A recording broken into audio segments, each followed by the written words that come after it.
본 강의는 한동대학교 김세진 교수와 경북대학교 조규철 교수의 공동 제작으로 제작되었습니다. 첫 페이지입니다. 새로운 강의인 스프링부트 기초 컨트롤러를 시작하겠습니다. 지난 강의에서 우리는 스프링 빈의 등록과 IOCD의 기본 개념을 학습했고, 앱 컨트롤러를 사용하여 간단한 웹페이지를 렌더링하는 실습을 해보았습니다. 이번 강의에서는 이 컨트롤러에 대해 더욱 깊이 있게 다룹니다. 웹 애플리케이션에서 컨트롤러는 클라이언트의 HTTP 요청을 받고 데이터를 처리하며 최종 응답을 반환하는 애플리케이션의 관문 역할을 수행합니다. 컨트롤러의 역할은 크게 두 가지로 나뉩니다. 첫째는 페이지 컨트롤러처럼 서버에서 렌더링된 뷰를 반환하는 전통적인 방식이고, 둘째는 레스트 컨트롤러처럼 잔 데이터를 반환하는 RESTful API 방식입니다. 현대적인 웹 개발에서는 RESTful API 방식이 주류를 이루고 있습니다. 우리는 이번 강의를 통해 이 두 가지 컨트롤러의 차이점을 명확히 이해하고 URL 경로 변수, 쿼리 파라미터, 폼 데이터와 같은 다양한 요청 데이터를 바인딩하여 처리하는 방법을 구체적인 예시와 함께 학습할 것입니다. 이를 통해 여러분은 클라이언트의 다양한 요청에 유연하게 대응할 수 있는 견고한 서버 API를 구축하는 능력을 갖추게 될 것입니다. 이번은 이 페이지입니다. 먼저 페이지 컨트롤러의 역할과 사용법을 복습하면서 시작하겠습니다. 페이지 컨트롤러는 앱 컨트롤러, 어노테이션이 붙은 클래스입니다. 이 어노테이션은 스프링에게 이 클래스가 HTTP 겟 요청을 처리하고 서버 측에서 렌더링된 뷰 페이지를 클라이언트에게 반환하는 MVC 컨트롤러임을 알려줍니다. 앱 컨트롤러가 붙은 메서드에서 문자열을 반환하면 스프링은 이 문자열을 뷰의 논리적인 이름으로 해석하고 타임리프와 같은 템플릿 엔진을 통해 HTML 파일을 찾아 렌더링합니다. 슬라이드의 예시처럼 옛 게매핑 어노테이션은 홈 경로로 들어오는 get 요청을 홈페이지 메서드가 처리하도록 매핑합니다. 메서드의 return, 홈, 문장은 src 메일 리소시즈, 템플러트 좀 HTML 파일을 렌더링하여 그 결과를 HTTP 응답 본문으로 클라이언트에게 전송하라는 의미입니다. 페이지 컨트롤러는 주로 로그인 페이지, 회원 가입 페이지, 게시판 목록 페이지처럼 페이지 전체를 구성하는 뷰를 제공할 때 사용됩니다. 이번은 3페이지입니다. 다음은 REST 컨트롤러입니다. REST 컨트롤러는 최근 웹 개발의 주류인 RESTful API 응답을 생성하는 데 사용됩니다. 뷰를 반환하는 대신 잔 또는 XML 형태의 순수한 데이터를 HTTP 응답 본문에 직접 담아 클라이언트에게 보냅니다. 앱 컨트롤러 대신 앱 REST 컨트롤러 어노테이션을 사용하며 이는 앱 컨트롤러와 앱 리스폰스 바디 어노테이션의 기능을 합친 것입니다. 앱 리스폰스 바디가 자동으로 객체를 잔 XML로 직렬화 하여 응답 본문에 넣어주는 역할을 수행합니다. 앱 리퀘스트 매핑을 통해 이 컨트롤러의 모든 엔드포인트에 API라는 공통 경로를 설정할 수 있습니다. 스테터스 메서드는 상태 정보가 담긴 맵, 스트링, 객체를 반환하며 앱 REST 컨트롤러 덕분에 이 맵 객체는 별도의 변환 코드 없이 자동으로 스테터스 OK와 같은 잔 형식으로 직렬화되어 클라이언트에게 전달됩니다. REST 컨트롤러는 주로 프론트엔드와 데이터를 주고받을 때 사용됩니다. 이번은 4페이지입니다. 컨트롤러에서 클라이언트가 보낸 요청 데이터를 바인딩하는 다양한 방법을 살펴보겠습니다. 웹 요청에는 데이터가 URL 경로의 일부, 쿼리 문자열, 요청 본문 등 다양한 방식으로 포함될 수 있으며, 스프링은 이를 자바 메서드 파라미터에 쉽게 연결하기 위한 여러 어노테이션을 제공합니다. 앱 패스 베리어블은 URL 경로의 일부를 변수로 받을 때 사용됩니다.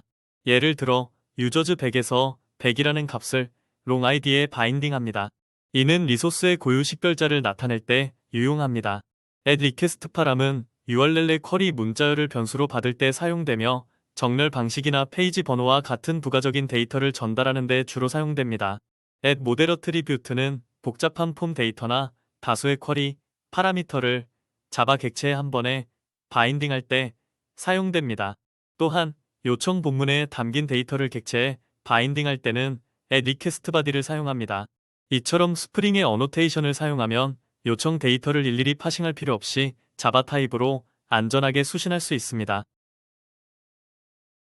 이번은 5페이지입니다. 실제 게시판 애플리케이션에서 페이지 컨트롤러를 활용한 페이지 진입 처리 예시입니다. 이 보드 컨트롤러는 액 컨트롤러 어노테이션을 사용하여 뷰를 반환하는 역할을 수행합니다. at 리퀘스트 매핑로 모든 게시판 관련 페이지의 기본 경로를 설정했습니다.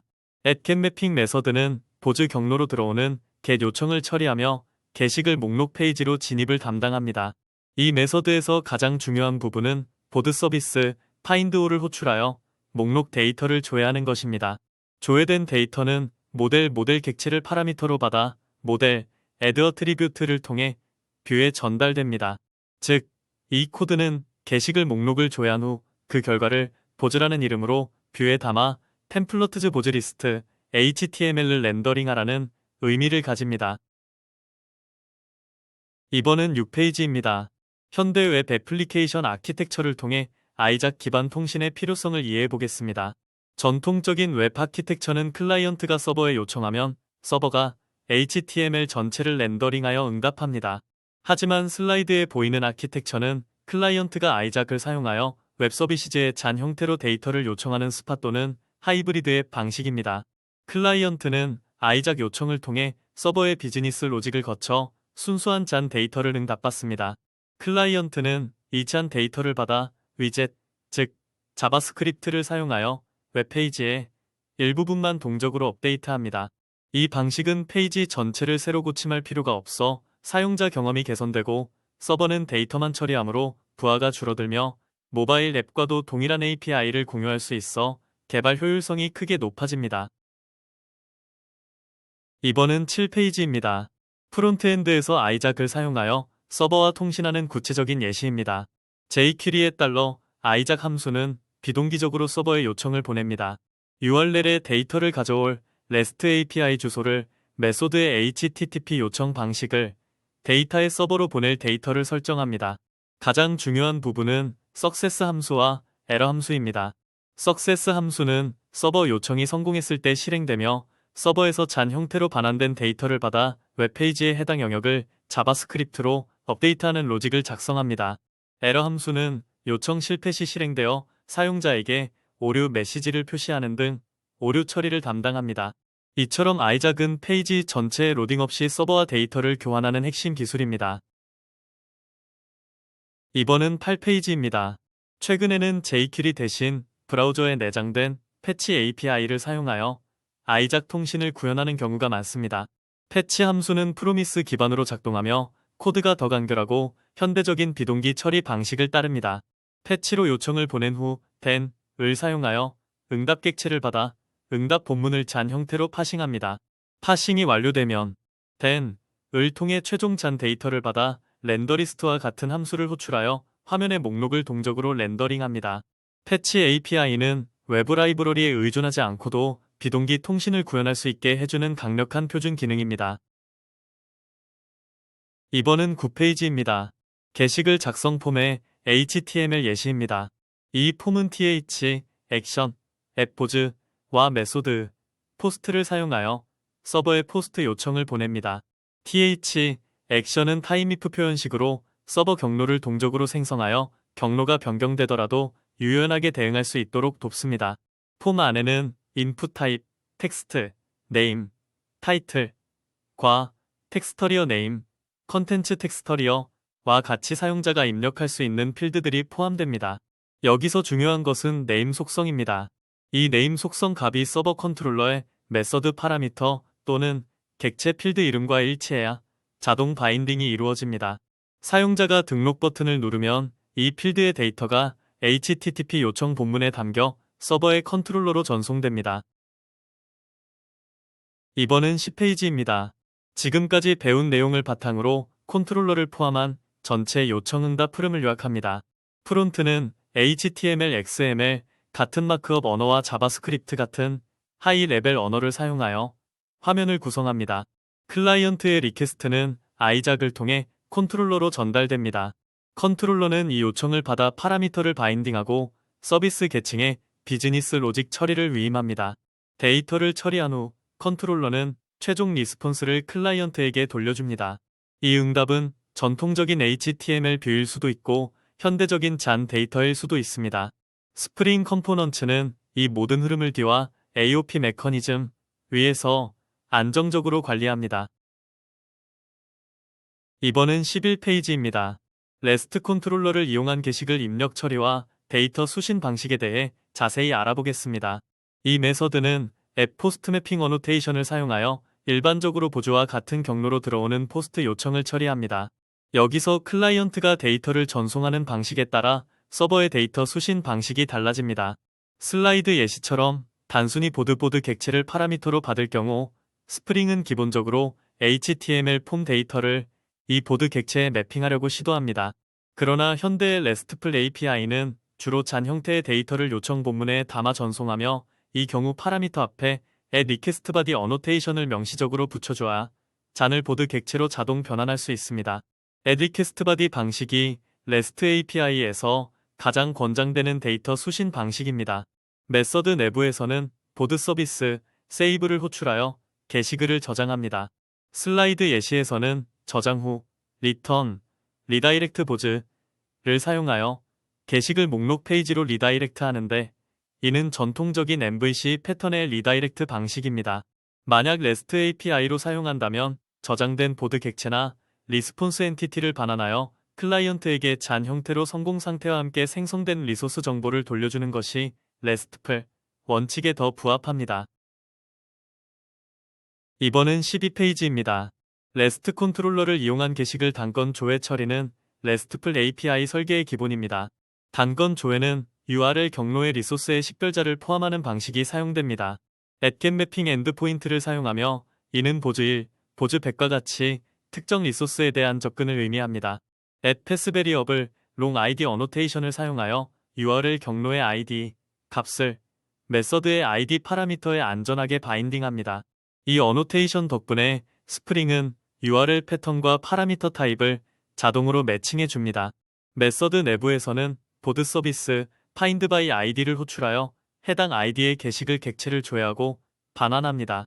여기서 보드 서비스는 조회된 객체가 없는 경우 적절한 예외를 던져야 합니다. 컨트롤러는 이 예외를 처리하여 클라이언트에게 HTTP 404 not found 상태의 코드를 응답해야 합니다.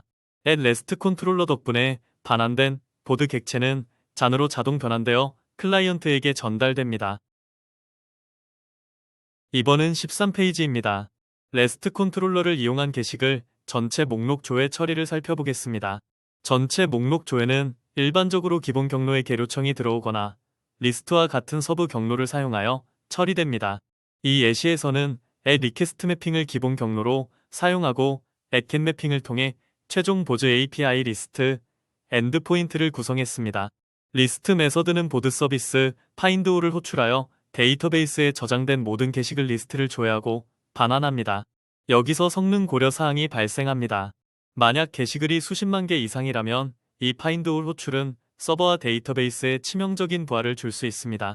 따라서 실무에서는 find all 대신 페이징 기능을 구현하여 한 번에 일정 수량의 게시글만 조회하고 반환해야 합니다.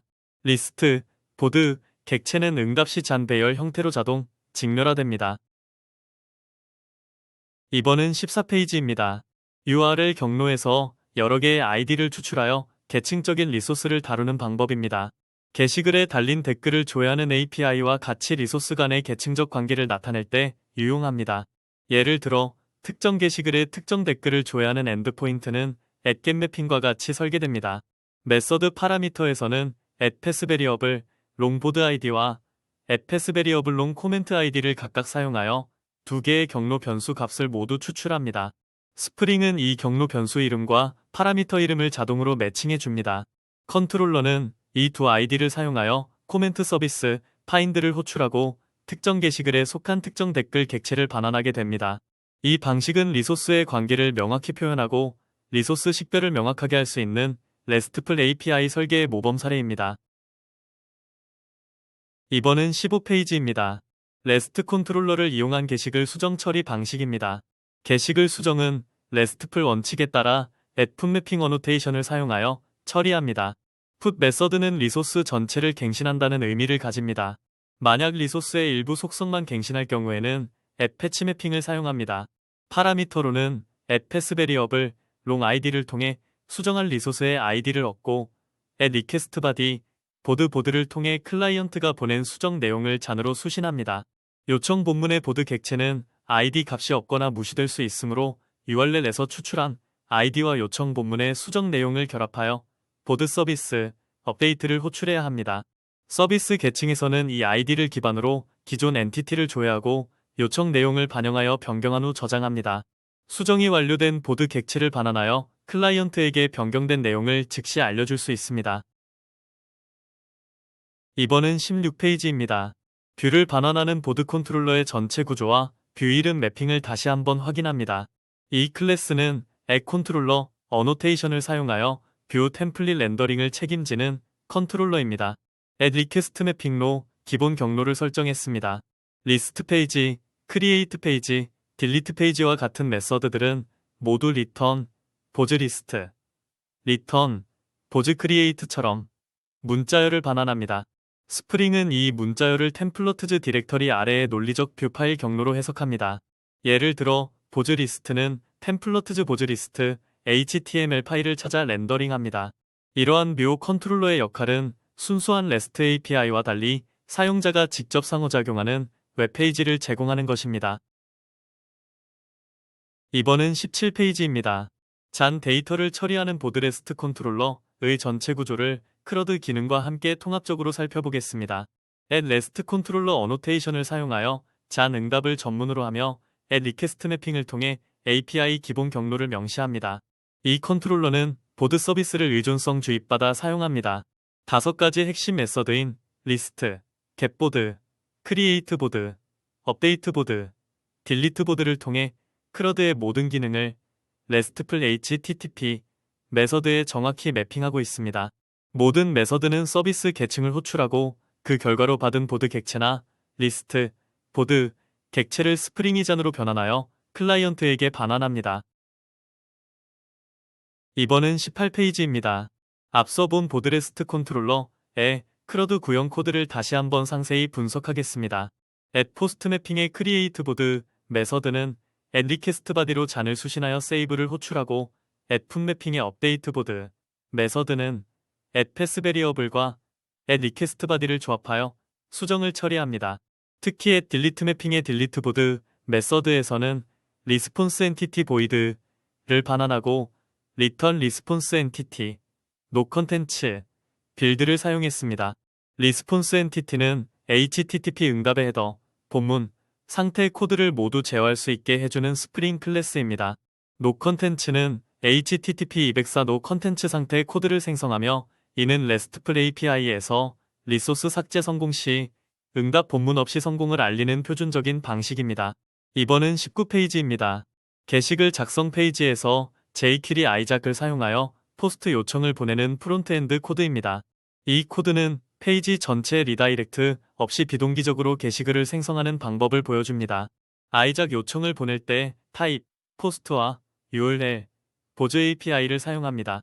서버에 잔 데이터를 보내기 위해 컨텐츠 타입, 어플리케이션 잔을 설정하고 전송할 자바스크립트 객체를 데이터, 잔, 스트링기 파일을 통해 잔 문자열로 변환합니다. success 함수에서는 서버가 반환한 결과를 통해 언락과 같이 생성된 아이디를 사용자에게 알립니다. 이후 윈도우, 로케이션, 리프 보즈를 통해 목록 페이지로 이동합니다. 에러 함수에서는 오류 처리 로직을 구현합니다. 이번은 20페이지입니다. 게시글 목록 페이지에서 jQuery 아이작을 사용하여 딜리트 요청을 보내는 프론트엔드 코드입니다. 삭제 요청은 타입, 딜리트를 사용하며 URL 보즈 API 플러스 ID와 같이 삭제할 게시글에 ID를 URL에 포함시켜 서버에 전송합니다. 이는 리소스 식별자를 URL에 포함하는 RESTful 설계 원칙을 따릅니다. 삭제 요청이 성공하면 success 함수에서 로드리스트와 같은 함수를 호출하여 게시글 목록을 새로 고침 없이 동적으로 업데이트합니다. 클라이언트와 서버가 RESTful API를 통해 효율적으로 통신하면 사용자에게 빠르고 반응적인 경험을 제공할 수 있습니다. 이번은 21페이지입니다. 게시글 삭제 페이지에서 jQuery 아이작을 사용하여 딜리트 요청을 보내는 프론트엔드 코드를 살펴보겠습니다. 이 코드는 특정 게시글을 페이지 새로 고침 없이 비동기적으로 삭제하는 로직을 담고 있습니다. 아이작 요청을 보낼 때 타입, 딜리트를 명시하여 HTTP 딜리트 메서드를 사용합니다. 이는 리소스 삭제 행위를 정확히 표현하는 RESTful 원칙에 부합합니다. URL 보즈 API 플러스 아이디와 같이 삭제할 게시글에 아이디를 URL 경로에 포함시켜 서버에 전송합니다. 서버 컨트롤러는 이 경로 변수 아이디를 통해 삭제할 대상을 식별합니다. 요청이 성공하면 success 함수에서 allert을 통해 사용자에게 삭제 성공 메시지를 알리고 필요하다면 윈도우, 로케이션, 리플을 통해 목록 페이지로 이동시키거나 로드리스트 함수를 호출하여 목록을 동적으로 업데이트합니다. 만약 서버에서 HTTP사 XX나 HTTP XX와 같은 에러 상태의 코드가 반환되면 에러 함수가 실행되어 오류 내용을 사용자에게 알려주는 처리를 수행해야 합니다. 이처럼 프론트엔드에서 HTTP 메서드와 URL을 조합하여 REST API를 사용하는 것은 현대 웹 개발의 표준적인 방식입니다. 이번은 22페이지입니다. 자, 이것으로 스프링 부트 기초 컨트롤러 강의를 모두 마치겠습니다. 이번 강의는 스프링 부트 개발에서 가장 핵심적인 부분 중 하나인 컨트롤러 계층의 설계와 구현을 완전히 마스터하는 시간이었습니다. 여러분은 액 컨트롤러를 사용해 뷰를 렌더링하는 방식과 액 REST 컨트롤러를 사용해 전 API를 구축하는 방식을 명확히 구분할 수 있게 되었습니다. 또한 크러드의 모든 기능을 RESTful HTTP 메서드에 정확히 매핑하는 방법을 배웠으며 아이작과 패치 API를 사용하여 프론트엔드와 비동기적으로 통신하는 실습 예시까지 모두 확인했습니다. 이제 여러분은 RESTful API 서버의 관문을 견고하게 설계하고 구현할 수 있는 핵심 역량을 갖추었습니다. 다음 강의부터는 이 컨트롤러가 호출하게 될 서비스 계층과 데이터 영속성 기능을 구현하며 애플리케이션의 완성도를 높여갈 것입니다. 정말 수고 많으셨고 다음 강의에서 뵙겠습니다.